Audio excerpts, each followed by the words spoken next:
जो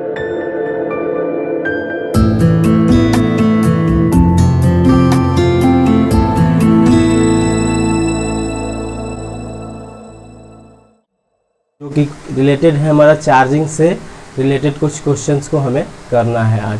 तो याद रखिए, चार्जिंग से रिलेटेड क्वेश्चंस को हम लोग जब भी बनाएंगे तो पीछे का जो कंसेप्ट है उसको हम लोग याद रखेंगे। तो चलिए स्टार्ट करते हैं आज के फर्स्ट क्वेश्चन से। पहला क्वेश्चन है हमारा कि can a charged body,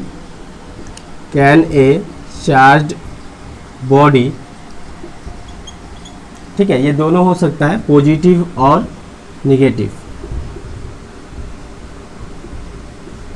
attract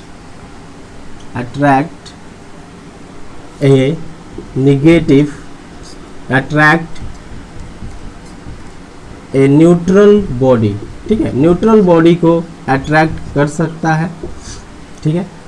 negative का केस भी देखेंगे हम लोग, सिमिलर का भी। पहले ये देख लेते हैं कि क्या एक बॉडी जो कि चार्ज बॉडी है वो किसी न्यूट्रल बॉडी को अट्रैक्ट कर सकता है। तो चलिए इसके लिए हम लोग स्टार्ट करते हैं कि कैसे इस क्वेश्चन को बनाएंगे। तो हमारे पास है कि एक चार्ज बॉडी है और एक बॉडी है जो कि न्यूट्रल है। तो जो भी चार्ज बॉडी है उसको हम लोग यहाँ पे ले लेते हैं। तो देखिए क्या बनेगा इसके आंसर। सबसे पहले तो आंसर होगा यस, और कैसे होगा उसको हम लोग शो करते हैं। मान लीजिए हमारे पास एक ये बॉडी है, ये पॉजिटिव चार्ज बॉडी है, मतलब इसके चारों तरफ जो है चार्ज वो पॉजिटिव है, चारों तरफ जो है पॉजिटिव चार्ज होंगे। एक हमारे पास यहाँ पे न्यूट्रल बॉडी है, ये जो है ये बिल्कुल पॉजिटिव चार्ज है बॉडी है, पॉजिटिव चार्ज पूरे सरफेस में इसके फैले हुए हैं। यहाँ पे हमारा एक न्यूट्रल बॉडी है। न्यूट्रल बॉडी का मतलब क्या हुआ, इस बॉडी में न्यूट्रल जो बॉडी हम बनाए हैं, इस बॉडी के पास जो पॉजिटिव का नंबर होगा उतना ही नेगेटिव का नंबर है, तो इसलिए ये न्यूट्रल बॉडी है।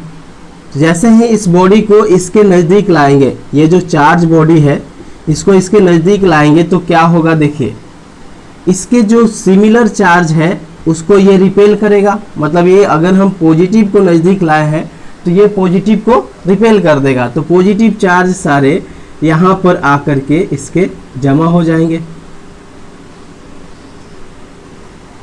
अब देखिए अब क्या होगा नेक्स्ट फिनोमेना, ये इसके नेगेटिव चार्ज को अपने तरफ अट्रैक्ट कर लेगा। नेगेटिव चार्ज जो है वो यहाँ पर आके जमा हो जाएंगे। पॉजिटिव चार्ज यहाँ पे जमा हो गए, नेगेटिव चार्ज यहाँ पे जमा हो गए।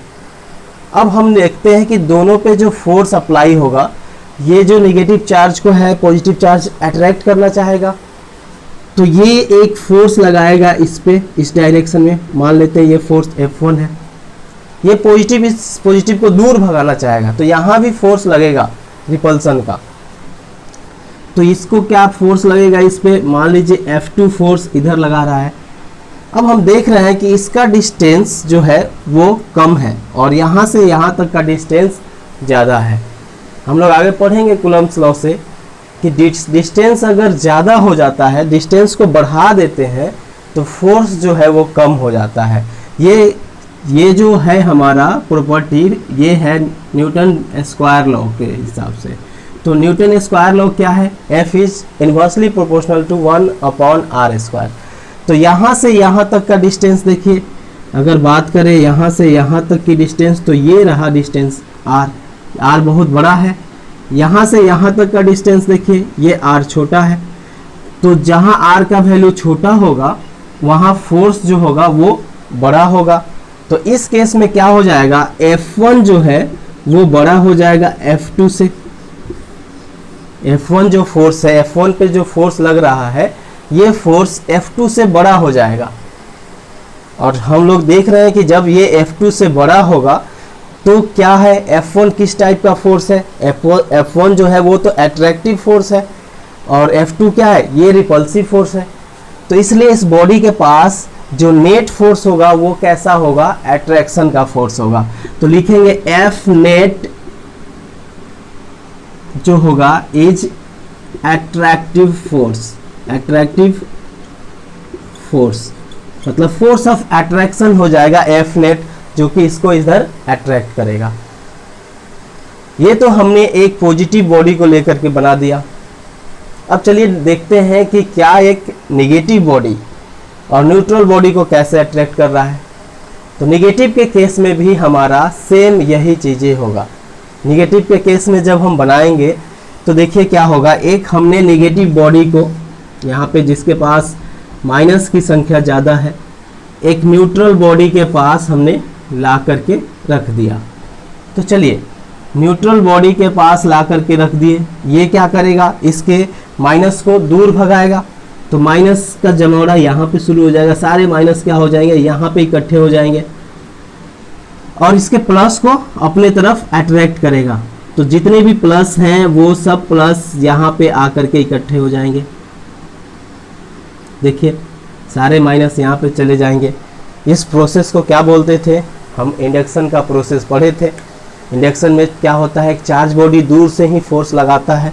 ये चार्ज बॉडी आया इसके पास और इसके माइनस को दूर भगा दिया और प्लस को अपने पास अट्रैक्ट कर लिया। अब हम देखेंगे कि क्या इसमें फोर्स कितना लग रहा है। तो आप देख रहे हो कि ये प्लस ये माइनस, तो इसको प्लस को ये अट्रैक्ट करेगा, अपने तरफ खींचेगा F1 फोर्स से। अब ये माइनस इस माइनस को रिपेल करेगा, दूर भगाएगा F2 फोर्स से। अब अगेन यही चीज देख रहे हैं कि यहां से यहां तक का डिस्टेंस ज़्यादा है। जो distance between these two charges are very large as compared to these two charges। इसके कंपेयर में इसका डिस्टेंस ज़्यादा है, इसलिए क्या हो जाएगा, F1 का फोर्स अधिक हो जाएगा F2 के फोर्स से। और ये रिजल्टेंट F1 कौन सा फोर्स है, अट्रैक्ट करने का फोर्स है, अट्रैक्ट करने का। और F2 कैसा फोर्स है, रिपेल करने का, रिपल्सन फोर्स है, रिपल्सिव फोर्स है। तो F2 क्या होगा, इससे F2 जो है दूर जाएगा। तो देख रहे हैं कि F2 का फोर्स कम है, तो ओवरऑल जो नेट फोर्स होगा वो अट्रैक्शन का फोर्स होगा। तो इसमें भी हम क्या लिख देंगे कि F नेट इज अट्रैक्टिव। तो इस तरह से हमने देखा कि कोई भी न्यूट्रल बॉडी है उसको जो एक चार्ज बॉडी है वो अट्रैक्ट करता है। चार्जेस के प्रॉपर्टी में हम लोग ये पढ़े थे। आज हम लोग इसको प्रूफ करके देखें कि कैसे ये अट्रैक्ट करता है। तो चलिए इसके बाद हम लोग अगला क्वेश्चन की तरफ चलते हैं। अगला क्वेश्चन है कि क्या एक सेम चार्ज का बॉडी, सिमिलर चार्ज का बॉडी, लाइक चार्ज एक दूसरे लाइक चार्ज को अट्रैक्ट कर सकता है। हाँ, यही क्वेश्चन है कि क्या एक लाइक चार्ज दूसरे लाइक चार्ज को अट्रैक्ट कर सकता है। तो चलिए इसको करते हैं। दूसरा क्वेश्चन आप लोग लिख लीजिए।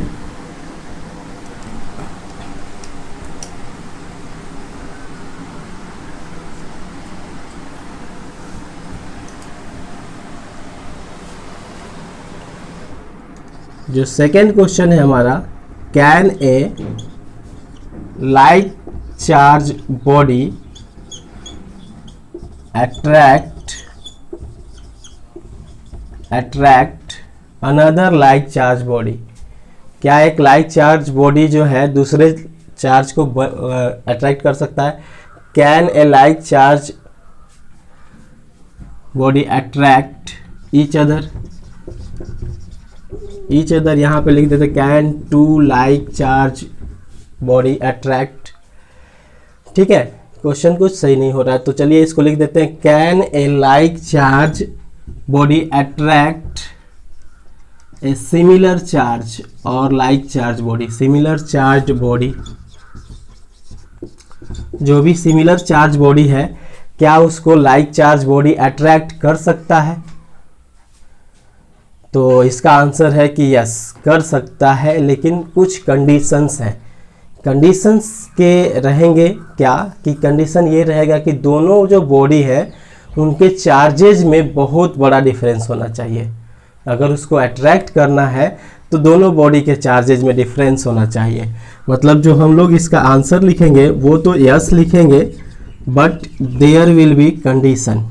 There will be condition. हमेशा नहीं होगा ये केस, जब कुछ सर्टेन कंडीशन होगा तो क्या होगा, उसको अट्रैक्शन मिल सकता है, लाइक चार्जेज एक दूसरे को अट्रैक्ट कर सकते हैं। तो देखिए कंडीशन क्या है। कंडीशन में हमारा फर्स्ट कंडीशन है कि जो दोनों चार्ज बॉडी होना चाहिए उनमें चार्ज का जो डिफरेंस है वो बहुत बड़ा होना चाहिए।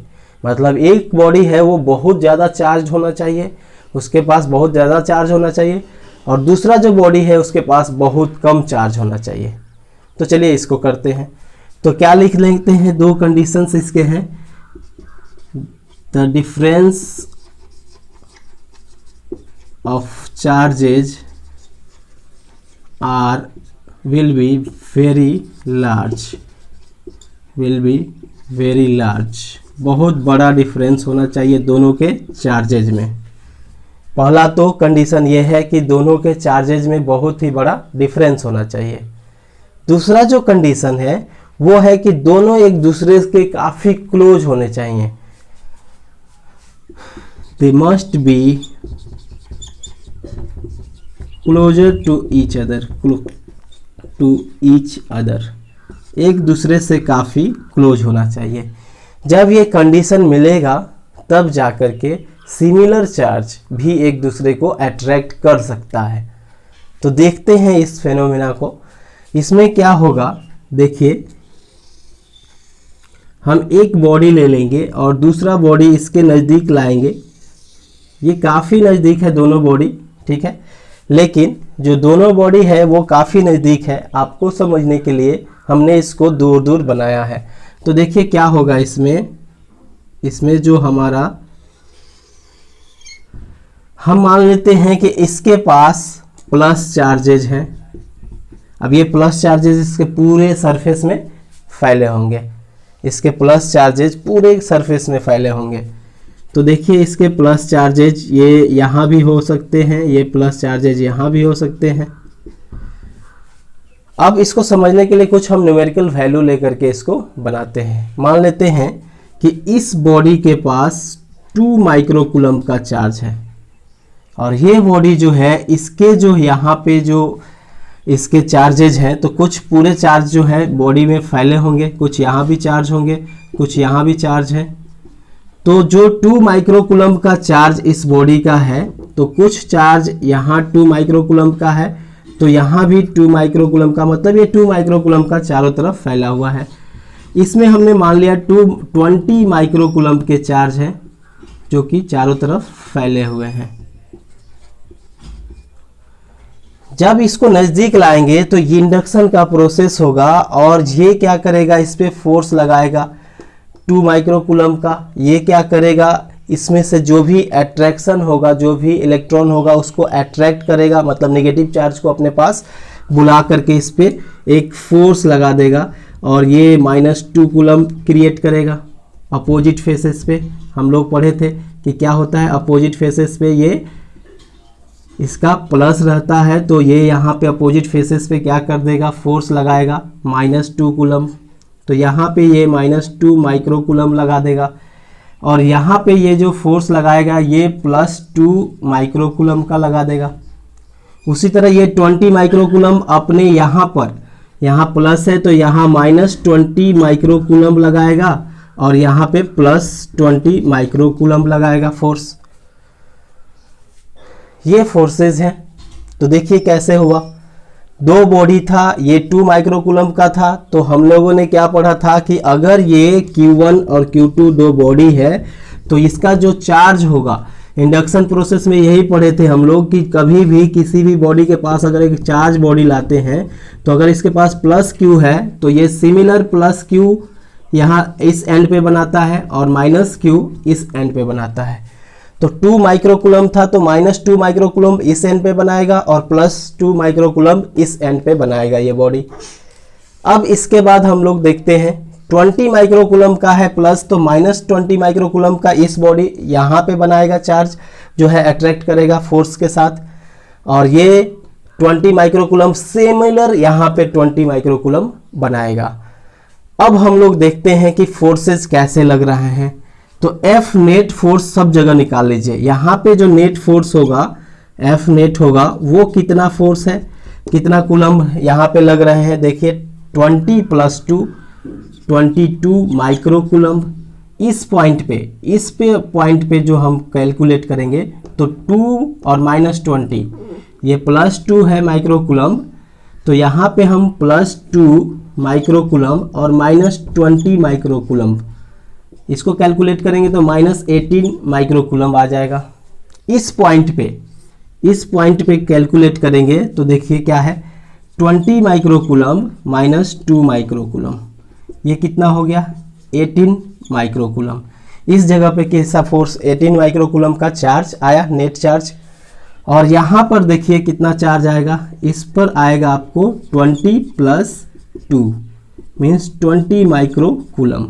ठीक है, अब देखिए जो सेपरेशन है दोनों का वो काफ़ी ज़्यादा है, ये और ये 20 माइक्रो कूलम का फोर्स 22 माइक्रो कूलम का फोर्स लगा रहे हैं जो लास्ट एंड पे है, और जो नज़दीक में है वो 18 और 18 माइक्रो कूलम का फोर्स लगा रहे हैं।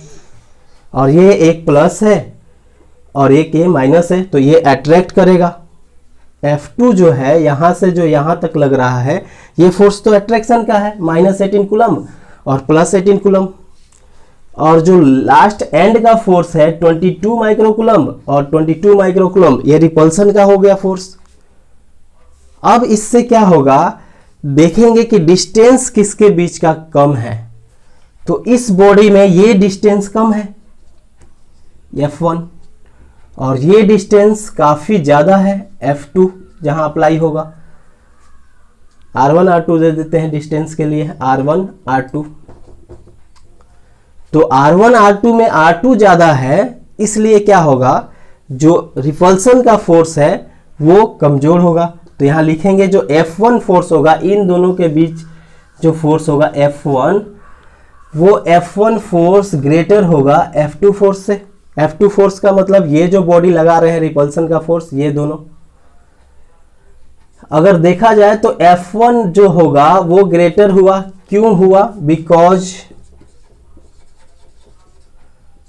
the distance is much smaller than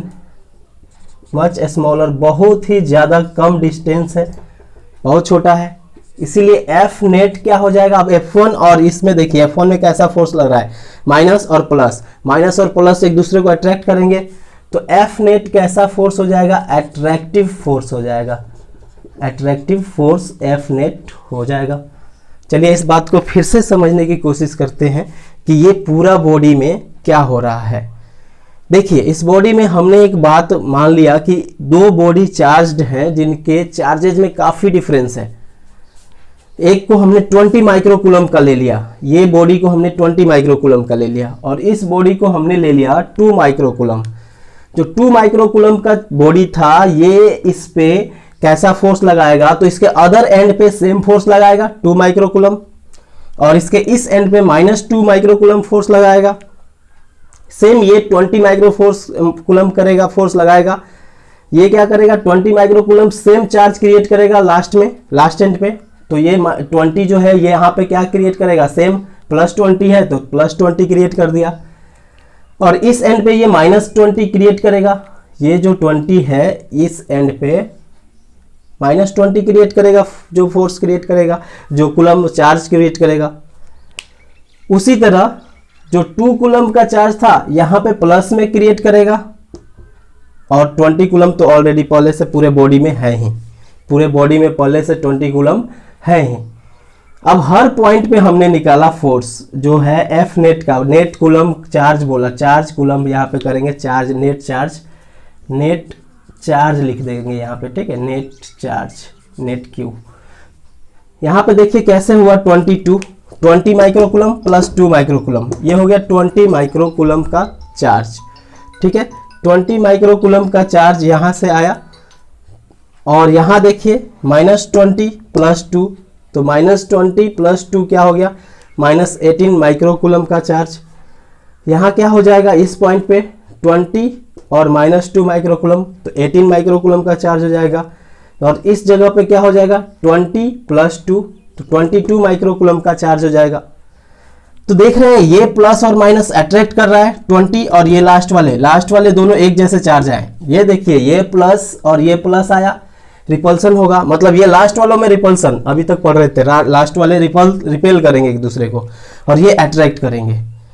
लेकिन इनका डिस्टेंस जो है वो ज़्यादा है, तो ज़्यादा डिस्टेंस है तो इनका फोर्स कम लगेगा, और जो इनका डिस्टेंस कम है इनका स्ट्रॉन्ग फोर्स होगा, इसको अट्रैक्ट करेंगे।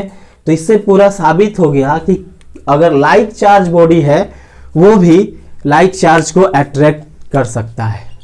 लाइक चार्ज बॉडी एक लाइक चार्ज बॉडी को भी अट्रैक्ट कर सकता है, इससे हमें प्रूफ हो गया। चलिए अगला हम लोग क्वेश्चन करते हैं जो हमारा एनसीईआरटी बुक का है, इसको मिटा देते हैं, ठीक है।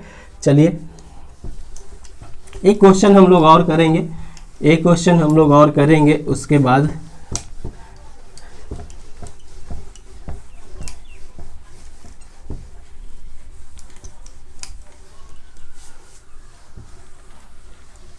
हमारे एनसीईआरटी बुक में एक क्वेश्चन दिया है, if a body gives out 10 to the power 9 electrons every second, if a body gives out 10 to the power 9 electrons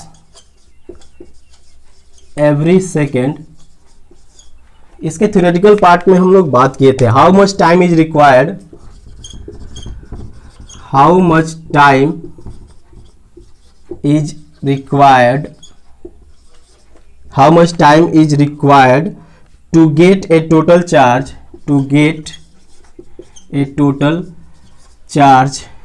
of 1 coulomb. ये क्वेश्चन है। क्वेश्चन देखिए, क्वेश्चन है कि एक बॉडी जो है उसको 10 to the power 9 इलेक्ट्रॉन हर सेकेंड में दिया जाता है, तो 1 कूलम्ब चार्ज देने में उस बॉडी को कितना टाइम लगेगा। ये जो दिया है वैल्यू, ये आपको इलेक्ट्रॉन्स का वैल्यू दिया है, मतलब जो वैल्यू आप जानते हैं Q = Ne, तो इसमें इलेक्ट्रॉन्स दिया जा रहा है 10 to the power 9। अगर इसमें इलेक्ट्रॉन्स के चार्ज से मल्टीप्लाई करें तो हमें पता चलेगा कि उस बॉडी को चार्ज कितना दिया जा रहा है। मतलब यहाँ पे इतने इलेक्ट्रॉन्स दिए जा रहे हैं बॉडी को, अगर उस बॉडी में हम चार्ज से मल्टीप्लाई कर दें, एक इलेक्ट्रॉन पे जो चार्ज होता है, तो पता चल जाएगा कि टोटल चार्ज उसको 1 सेकेंड में कितना दिया जा रहा है। तो देखिए कितना दिया जा रहा है, इसको इसमें से माइनस हो जाएगा तो यहाँ आ जाएगा 1.6 × 10 to the power -10, ठीक है, और ये हो गया कूलम्ब। इतना कूलम्ब चार्ज दिया जा रहा है 1 सेकेंड में, तो हमें निकालना है कि कितना टाइम लगेगा 1 कूलम्ब चार्ज देने में। सिंपल है, यूनिटरी मेथड है, लिख लेंगे 1.6 × 10 to the power -10 coulomb charge give out in 1 second, ठीक है। 1 सेकेंड में इतना चार्ज दिया जाता है, तो यहां पे लिख देंगे so 1 coulomb charge is given out in 1/1.6 × 10 to the power -10। इसको ऊपर लेके जाएंगे तो ये हो जाएगा 10 to the power 10/1.6, 10 to the power 10/1.6। अब इसको अलग कर देंगे तो कुछ ऐसा हो जाएगा कि हम क्या करते हैं, इसमें से एक 10 को बाहर निकाल लेते हैं और इस डेसिमल को हटा के एक 10 और ले जाते हैं और 10 to the power 9 लिखते हैं, और यहाँ 16। इसको करेंगे तो आएगा समथिंग 6.25 × 10 to the power 9। इतना जो है हमारा सेकेंड हो जाएगा, इतने सेकेंड। अगर आप इसको ईयर में चेंज करना चाहें, क्योंकि ये बहुत बड़ा टाइम है 10 to the power 9 second, year में चेंज करने के लिए हम क्या करेंगे, इसको डिवाइड करेंगे, एक साल में कितने दिन होते हैं, कितने आवर्स होते हैं पर डे, और कितने सेकेंड होते हैं, तब ये निकल जाएगा आपको कितना ईयर होगा। मतलब अगर आप 1 ईयर में 365 डेज 24 आवर एंड 3600 से डिवाइड कर देंगे और इसको कैलकुलेट करेंगे तो समथिंग 198, कितना 198 ईयर्स के आसपास आएगा। ये आपको न्यूमेरिकल वैल्यू समथिंग इतना ईयर्स आ जाएगा। एक बात समझिए, हमने बात किया था अगर एवरी सेकेंड आप 10 to the power 9 electron count कीजिए, 10 टू द पावर 9 इलेक्ट्रॉन हर सेकेंड दे रहे हैं बॉडी को, तो उस बॉडी को सिर्फ 1 कूलम चार्ज देने में 200 साल लग जाएगा। ऐसा है किसी बॉडी के पास। इसीलिए हम बोले थे कि इंसुलेटर्स में 1 कूलम चार्ज देने में काफी समय लग जाएगा अगर हम चार्ज उसको देना चाहें तो इसीलिए किसी बॉडी को 1 कूलम जो चार्ज है वो बड़ा क्वांटिटी है। क्वेश्चन अगले में आएगा एनसीईआरटी में कि क्वांटाइज क्वांटिटी क्यों है, तो 1 कूलम जो चार्ज है वो बड़ा क्वांटिटी है। तो जब भी ये बड़ा क्वांटिटी है तो हम इस ज़्यादातर माइक्रो कूलम में यूज करते हैं, जो इससे पहले का क्वेश्चन था जिसमें हम लोग माइक्रो कूलम में यूज किए थे। तो इसके बाद हम लोग इसका पार्ट 2 भी करेंगे जिसमें कुछ और क्वेश्चंस लेकर के आएंगे हम आपके लिए। ओके, तो अगले क्लास में कुछ और क्वेश्चंस हम लोग करेंगे चार्जिंग के बेसिस पे। ठीक है, ओके।